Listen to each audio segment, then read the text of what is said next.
C'est parti, salut les gens, on se retrouve Lyouma pour une nouvelle vidéo et aujourd'hui nous allons résumer le cours sur la mécanique ventilatoire, toujours avec le module de physiologie pour la première unité de la deuxième année, l'unité sur l'appareil cardio-respiratoire. Avant de commencer notre résumé, on remercie, comme à notre habitude, les professeurs de la faculté de médecine d'Alger, plus particulièrement Dr Rabbain pour le magnifique diapo de cours. Sans plus tarder, on peut commencer notre résumé. La mécanique ventilatoire, ou du moins la ventilation, n'est rien d'autre que l'ensemble des mécanismes, des processus et des phénomènes qui vont permettre à l'air de rentrer au niveau des poumons et des alvéoles et qui va aussi permettre à l'air d'en sortir, donc de sortir du poumon et de ses alvéoles. Cette entrée, cette sortie d'air va être de manière cyclique. Ce cycle respiratoire, donc, va être constitué de deux phases. Une phase où l'air va rentrer, c'est la phase d'inspiration, et une phase où l'air va sortir, c'est la phase d'expiration. Ce cycle respiratoire va donc durer entre 4 et 5 secondes à peu près, et il va correspondre à une fréquence respiratoire dans une minute à environ 12 à 15 cycles chez un homme au repos. Cette entrée, cette sortie d'air, ce débit aérien qui va être créé n'est rien d'autre que le résultat, n'est rien d'autre que la résultante des différences de pression entre l'atmosphère et l'intérieur des poumons, c'est-à-dire au niveau des alvéoles. Ce gradient de pression va donc déterminer le sens de l'écoulement de l'air. Si la pression alvéolaire est supérieure à la pression atmosphérique, l'air va sortir, c'est l'expiration. Et si la pression atmosphérique est plus grande que la pression alvéolaire, l'air va rentrer, c'est l'inspiration. Et ce procédé physique est immuable et va s'appliquer sur tous les fluides, que ce soit des liquides ou du moins des gaz. Donc, ce gradient de pression va être créé par le biais d'actions musculaires, par le biais du coup de l'action des muscles respiratoires. En respiration dite calme, l'inspiration est le phénomène actif qui va consommer de l'énergie. Pourquoi? Car il est dû à la contraction des muscles inspiratoires principaux. En premier lieu, le diaphragme et en deuxième lieu, les muscles intercostaux externes. La contraction de ces muscles inspiratoires principaux va permettre l'élargissement de la cage thoracique, c'est-à-dire l'expansion et l'augmentation du volume de cette cage thoracique. Augmenter le volume de cette cage thoracique va, a fortiori, augmenter le volume du poumon, ce qui va, selon une loi physique, faire diminuer la pression au niveau intrapulmonaire, la pression alvéolaire. La diminution de cette pression va donc créer un gradient, donc une différence entre la pression atmosphérique et la pression alvéolaire, qui va permettre donc à l'air de rentrer et donc donner le processus de l'inspiration. Au niveau de l'expiration calme qui n'est pas forcée est un phénomène passif, car elle est la résultante du relâchement des muscles inspiratoires, relâchement du diaphragme et relâchement des intercostaux externes, ce qui va permettre, grâce à la propriété élastique de l'appareil respiratoire, de me donner une force qui va faire revenir le volume de la cage thoracique et le volume pulmonaire à sa valeur initiale. Cette force-là, c'est la rétraction élastique qui va donc permettre de refaire monter la pression alvéolaire et donc d'inverser le gradient de pression. La pression alvéolaire sera supérieure à la pression atmosphérique, ce qui va permettre à l'air de sortir pendant l'expiration. Maintenant, si on force cette respiration, l'inspiration plus profonde va donc donner, en plus de la contraction des muscles principaux, diaphragme et intercostaux externes, ça va me donner aussi la contraction des muscles accessoires qui sont situés dans la région cervicale au niveau du cou. On peut citer donc le sternoclédomastoïdien et les squalènes par lequel va passer le plexus brachial par exemple.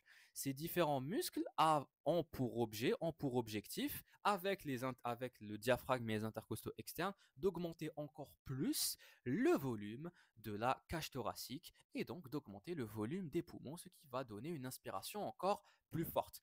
L'expiration forcée est, elle, une action non plus passive, mais maintenant active. Pourquoi? car pour dégonfler plus rapidement les poumons تاعنا, nous aurons l'action et l'activité, la contraction des muscles expiratoires qui se situent essentiellement au niveau de la région abdominale. On peut citer le transverse, le grand droit, les muscles obliques, mais en plus les intercostaux, cette fois-ci internes. La contraction de ces muscles-là va permettre de diminuer plus rapidement le volume de la cage thoracique et le volume pulmonaire, ce qui va avoir une action expiratrice plus rapide. Maintenant, ce jeu de volume aura pour but de jouer sur les pressions et créer le gradient de pression nécessaire à la phase la phase d'inspiration ou la phase d'expiration. Les pressions qui vont être mises en jeu pour produire ce débit aérien seront la pression atmosphérique, qui est la pression qui est exercée par les molécules d'air sous le poids de Hom. Elle se quantifie à 760 mm de mercure. La pression alvéolaire, celle qu'on va faire varier pour ce gradient de pression, c'est la pression des gaz qui se trouvent au niveau du poumon, au niveau des alvéoles. Si elle augmente pour la pression atmosphérique, on aura une expiration. Si elle diminue, tête la pression atmosphérique, on aura une inspiration. L'écoulement, ou du moins le débit d'air, se stoppera. Il n'y aura plus d'écoulement d'air à l'instant où les deux pressions s'équilibreront, c'est-à-dire qu'elles deviendront égales. La troisième pression qui est mise en jeu et qui va jouer sur le volume pulmonaire, c'est la pression pleurale. Cette pression qui va être exercée par la cage thoracique et par les plèvres sur la surface du poumon est en général plus basse que la pression atmosphérique, plus basse de 4 mm de mercure. Elle va faire 756 mm de mercure. Sa valeur relative rapportée à une référence qui est la pression atmosphérique sera quantifiée à moins 4 mm de mercure si on considère que cette pression atmosphérique sera de 0. Un schéma qui nous montre et schématise du coup les voies aériennes, l'alvéole ou là le poumon terna qui est recouvert du coup par la plèvre viscérale, le sac pleural qui est la cavité pleurale et donc la plèvre pariétale. La pression donc au niveau alvéolaire sera donc égale à la pression atmosphérique dans le cas où on est à l'équilibre et qu'il n'y a pas de d'écoulement d'air. Les deux pressions alvéolaire et pleurale vont me permettre de définir une pression qui va passer au niveau de la paroi pulmonaire, la pression transmurale ou la pression transpulmonaire. Cette pression transpulmonaire est essentielle pour pouvoir déterminer le volume du poumon. Est-ce qu'on aura une distension ou plutôt une compression du poumon? Et elle est égale à la différence entre la pression alvéolaire et la pression pleurale. Elle va être égale à 4 mm de mercure. Si cette pression transpulmonaire augmente, on aura tendance du coup à gonfler le poumon, à le distendre. Et si jamais cette pression transpulmonaire diminue, on aura tendance plutôt à rétracter, à comprimer le poumon. Cette pression transpulmonaire est très très importante car c'est avec elle qu'on va pouvoir jouer sur le volume du coup du poumon, et le volume du poumon va jouer sur la pression alvéolaire, la pression nécessaire pour créer le gradient de pression nécessaire aussi pour créer le débit aérien et l'écoulement de l'air. Cette pression alvéolaire va donc varier avec le volume selon la loi physique de Boyle-Mariotte. Cette loi physique de Boyle-Mariotte vient nous dire et nous expliquer que la pression et le volume, la pression du gaz et le volume qu'il va occuper sont liés et ils sont liés proportionnellement. C'est-à-dire que si le volume que le gaz va occuper augmente, la pression sera diminuée. Si jamais le volume que le gaz doit occuper va descendre, il va diminuer, la pression et la compression, donc le gaz sera donc compressé et la pression va donc augmenter. C'est selon ce principe que la pression alvéolaire va pouvoir varier. Au début de l'inspiration, avant le début de l'inspiration, on dit que les pressions alvéolaires et atmosphériques sont égales, car on est en condition statique, en condition d'appelée, où est-ce qu'il n'y a pas d'écoulement d'air. Au début de l'inspiration, la contraction de ces muscles principaux, de ces muscles inspiratoires principaux, vont me donner une expansion du thorax. L'augmentation du volume thoracique va faire baisser la pression pleurale. Selon la loi de Boyle-Mariotte, la pression pleurale va donc devenir plus négative et elle va baisser, ce qui aura pour effet, selon l'équation Eichmann-Amour-Bellet, de faire monter la pression transpulmonaire. Si la pression transpulmonaire augmente, les poumons vont augmenter de volume. L'expansion pulmonaire va, selon la loi de Boyle-Mariotte, faire baisser la pression alvéolaire. On aura un gradient de pression qui va se mettre en place, ce qui va permettre l'écoulement de l'air de l'extérieur vers les alvéoles et par conséquent l'inspiration.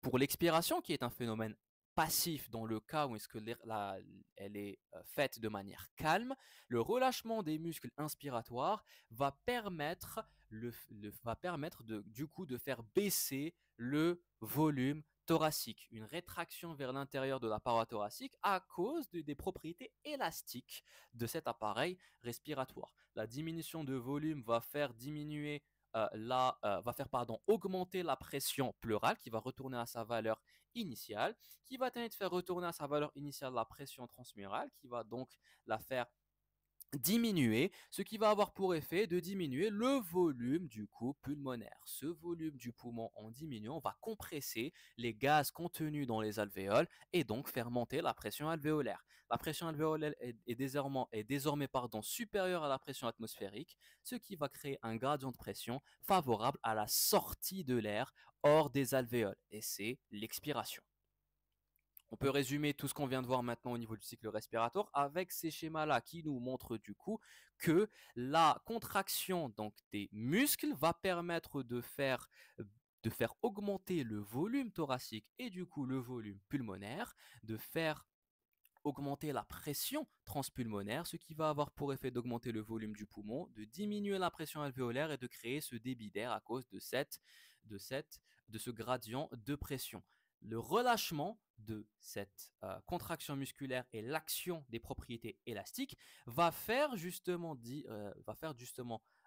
diminuer cette pression transpulmonaire, ce qui va créer du coup un volume pulmonaire plus petit, moindre, il va revenir à sa valeur initiale et du coup la pression alvéolaire va monter, elle sera supérieure à la pression atmosphérique et j'aurai un débit d'air favorable à la sortie de l'air hors du poumon et des alvéoles. Au total, donc, la force motrice qui va permettre l'inspiration sera la contraction musculaire. Cette force motrice va devoir s'opposer aux résistances, aux forces résistantes qui sont dues aux propriétés mécaniques du poumon. Ce système du coup ventilatoire, comme on a dit la dernière fois, va être divisé en deux parties. Une partie passive qui est constituée de l'appareil respiratoire et de la constitution anatomo-histologique que l'on connaît déjà avec les voies aériennes, les poumons et la paroi thoraco-abdominale si on veut la rajouter, et une partie active qui est constituée des muscles ventilatoires qui vont avoir pour action d'appliquer la force motrice nécessaire pour les variations de volume et donc les variations de pression et donc donner le débit d'air nécessaire pour la ventilation. Cette force motrice donc va donc résister à des forces résistantes. Parmi ces forces résistantes, nous aurons l'élasticité du système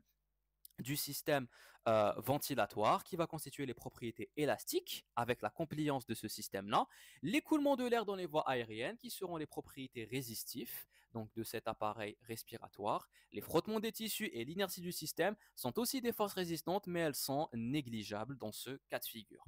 L'expiration, quant à elle, va avoir du coup la rétraction élastique comme force motrice. Elle qui était force résistante au niveau de l'inspiration va devenir force motrice au niveau donc de l'expiration pour faire revenir les structures respiratoires à leur état d'origine.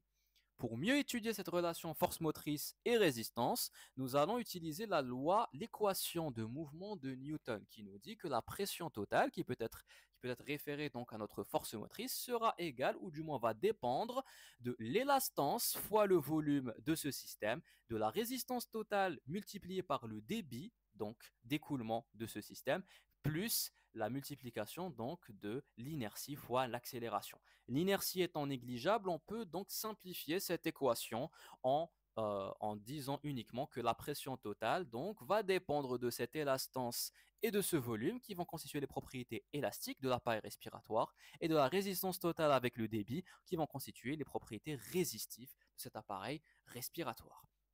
On va commencer avec l'étude des propriétés élastiques de l'appareil respiratoire. Si on est dans un cas où est-ce qu'on n'a pas de mouvement respiratoire, le débit sera égal donc à zéro, ce qui va permettre de simplifier l'équation et de retenir uniquement en conditions statiques que la pression totale va donc dépendre de l'élastance et du volume de ce système. On peut modifier encore cette équation pour définir l'élastance. L'élastance n'est rien d'autre que la pression sur le volume.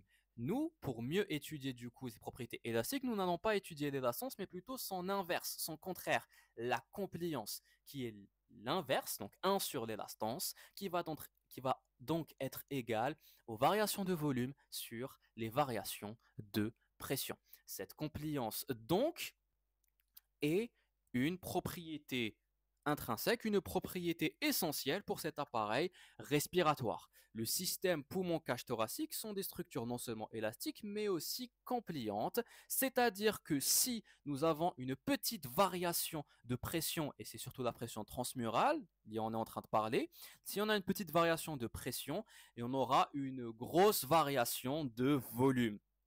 Et c'est ça la compliance du système respiratoire. On peut donc dessiner une courbe qui va donc nous montrer le volume par rapport à la pression transmurale et on peut observer au niveau des structures élastiques, au niveau de ces structures de l'appareil respiratoire, que la pente, yani le mail, le schéma, le tracé, va constituer la compliance.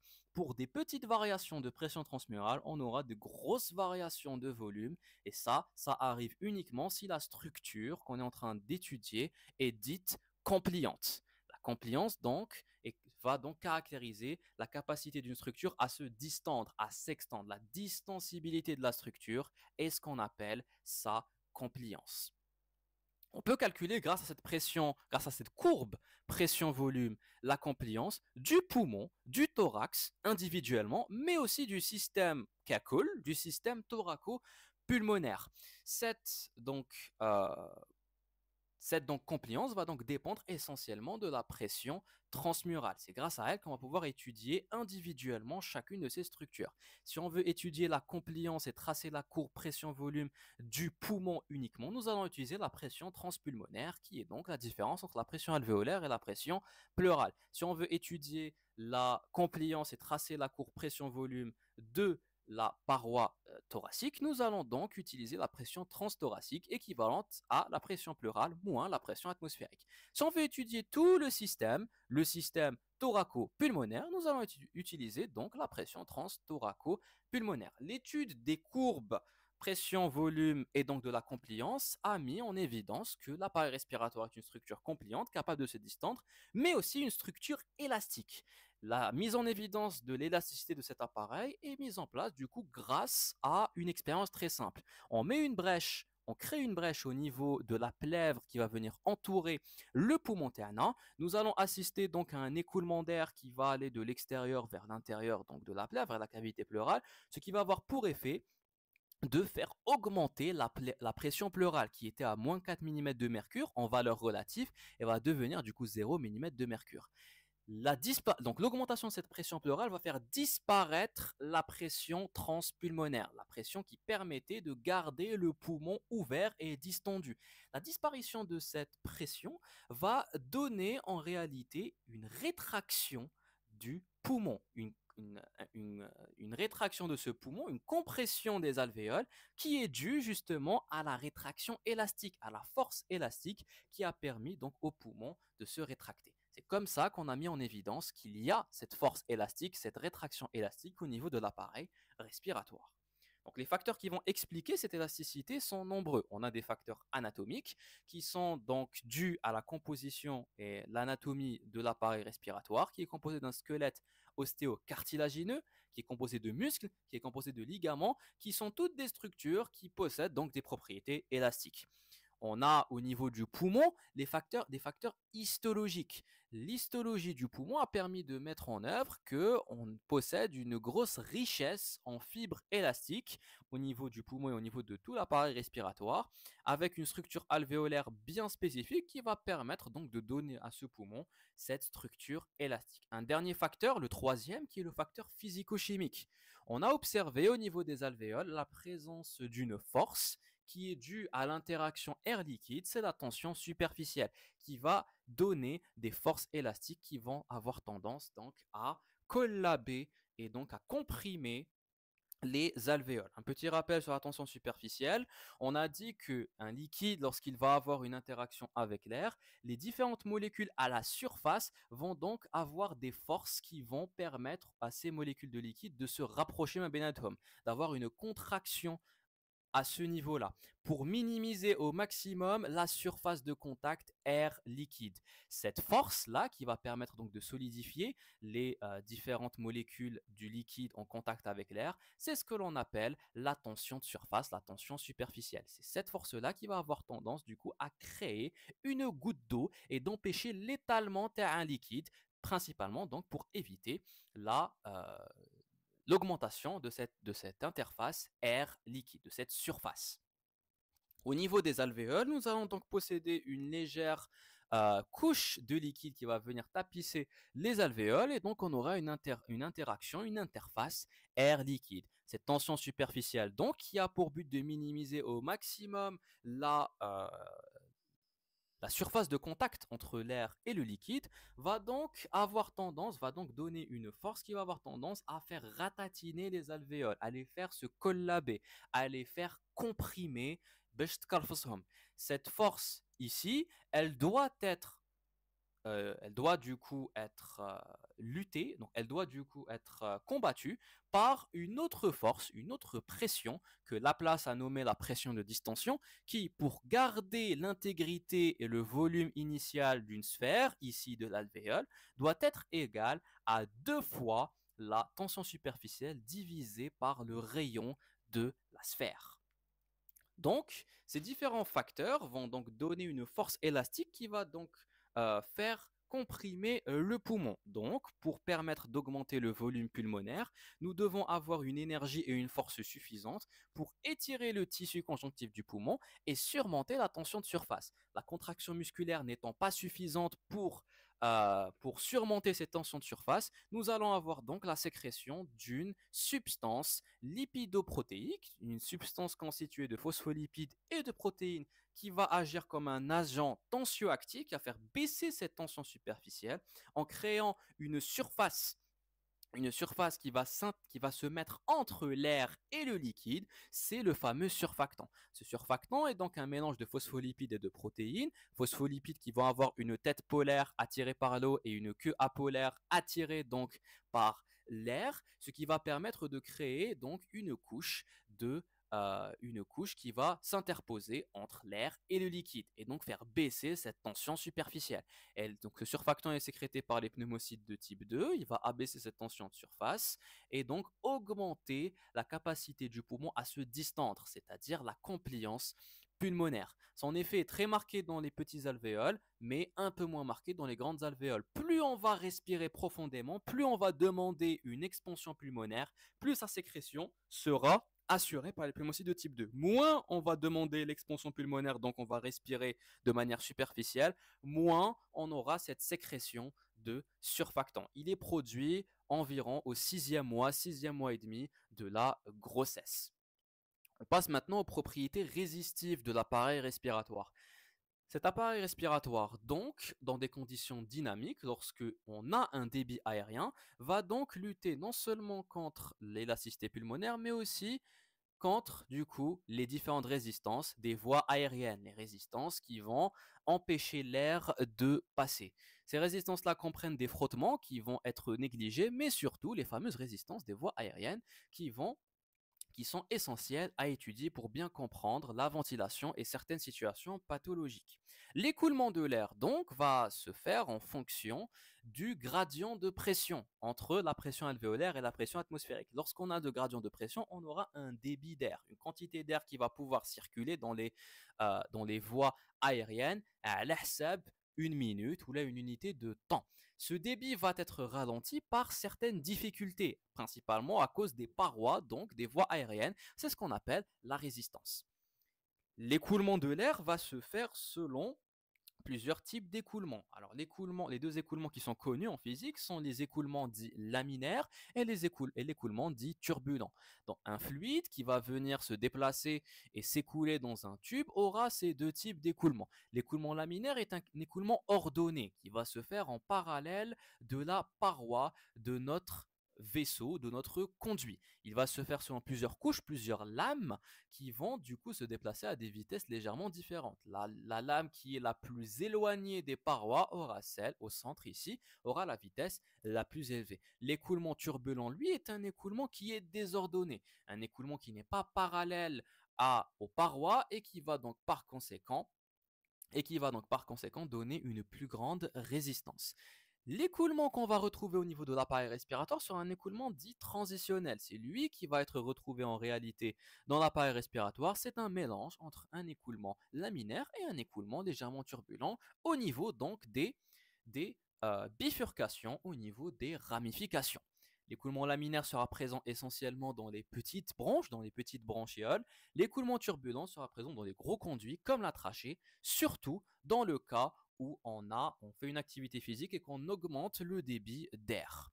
En considérant que l'écoulement est transitionnel, dans la réalité, on aura cette équation. La variation de pression sera égale donc à R1, la résistance, fois Q, le débit, plus R2 fois le débit au carré.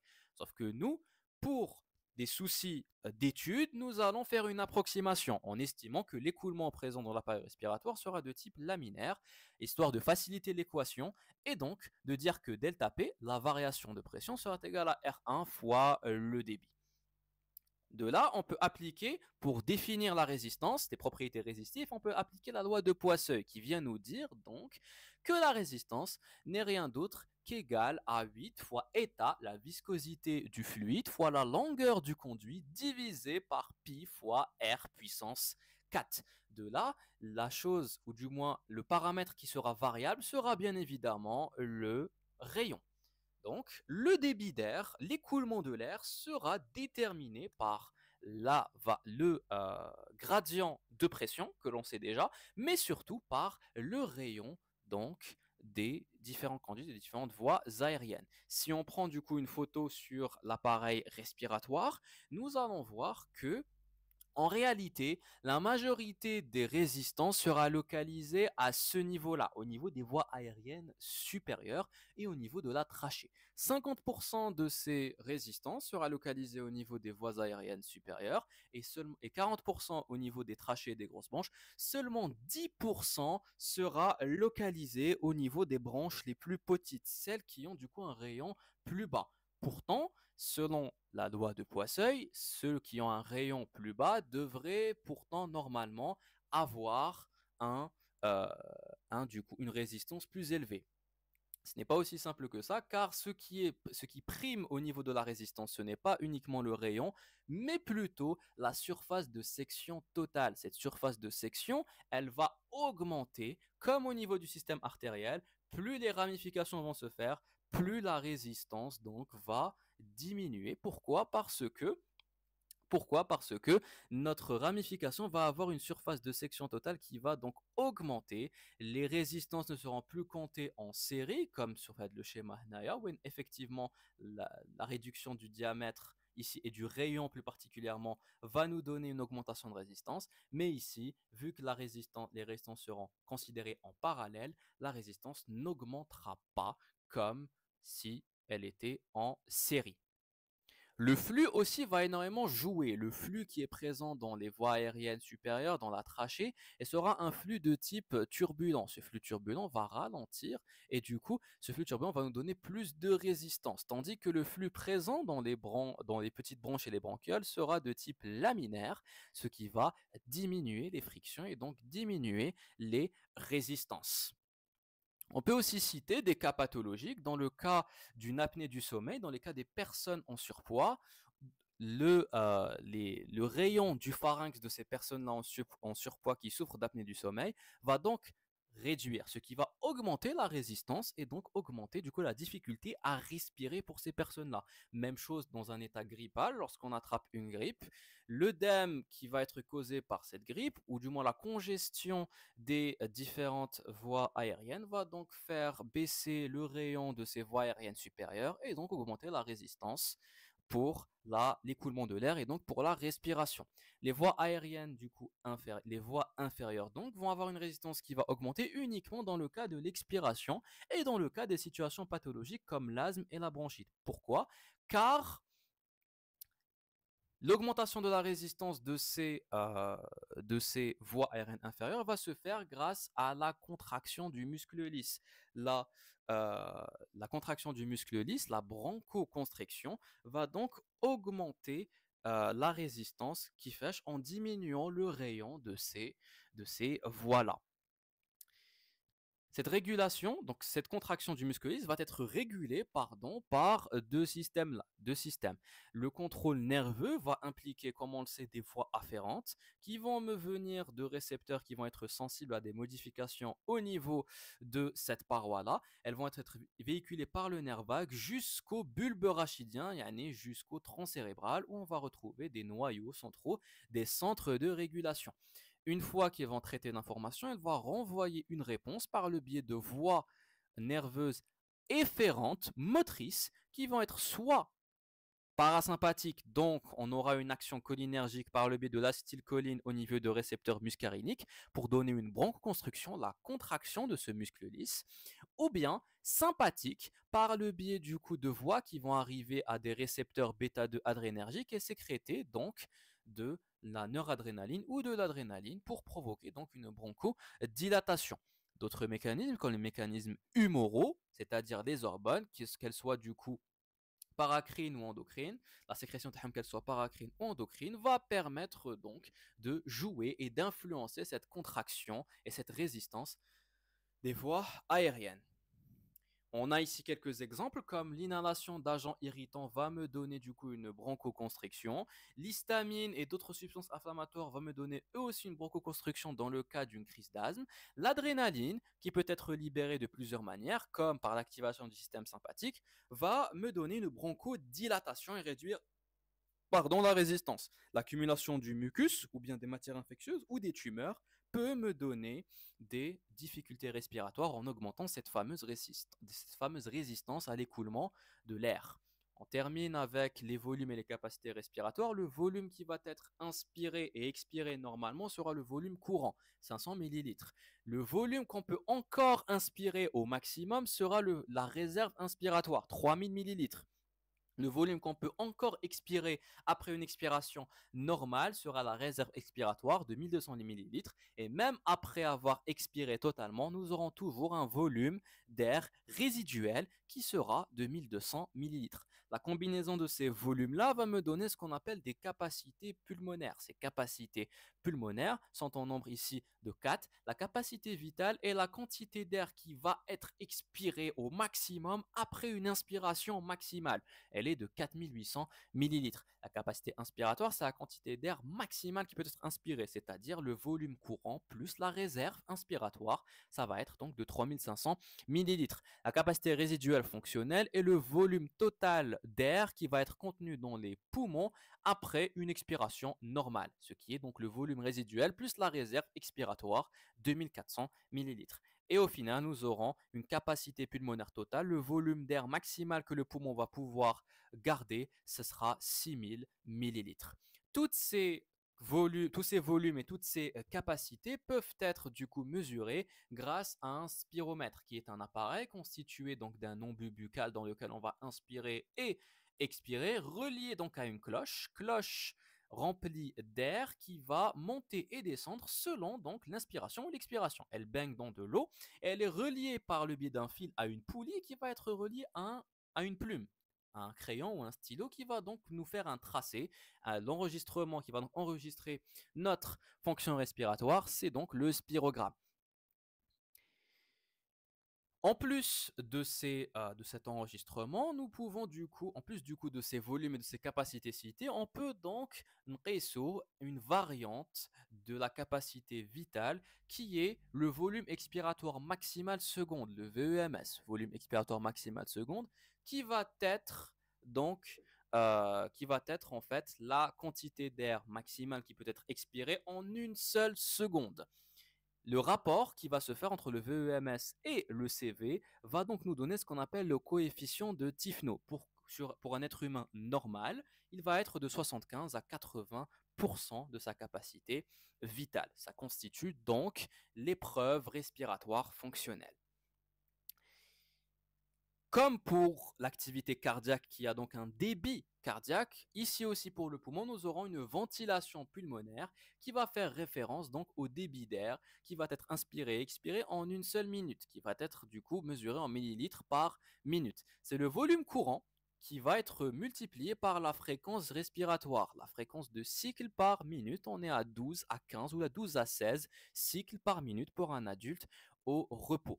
On peut définir une autre ventilation, qui est la ventilation alvéolaire. Cette ventilation alvéolaire va faire référence au volume d'air qui va jouer dans les échanges gazeux, qui va arriver aux alvéoles et qui va surtout être perfusé de sang et jouer un rôle au niveau des échanges gazeux. Cette ventilation alvéolaire va être égale au volume courant moins le volume de l'espace mort physiologique.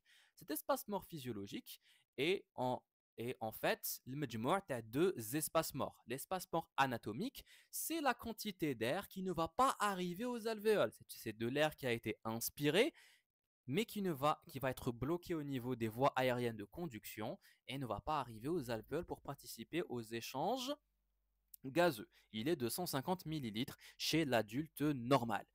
En plus de cet espace mort anatomique, nous aurons un espace mort dit alvéolaire.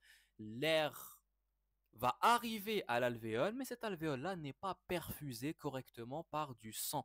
Donc cet air-là, donc qui est rentré dans cet alvéole, ne va pas contribuer aux échanges gazeux. C'est donc l'espace mort alvéolaire. La somme, l'addition de ces deux espaces morts va donc nous donner l'espace mort physiologique qui va être enlevé au volume courant, multiplié fois la fréquence respiratoire pour me donner la ventilation alvéolaire. Et c'était tout donc pour être le résumé. On se retrouve une prochaine fois, Inch'Allah, pour une prochaine vidéo. Portez-vous bien. Qala khair. Wassalamu alaikum wa rahmatullah.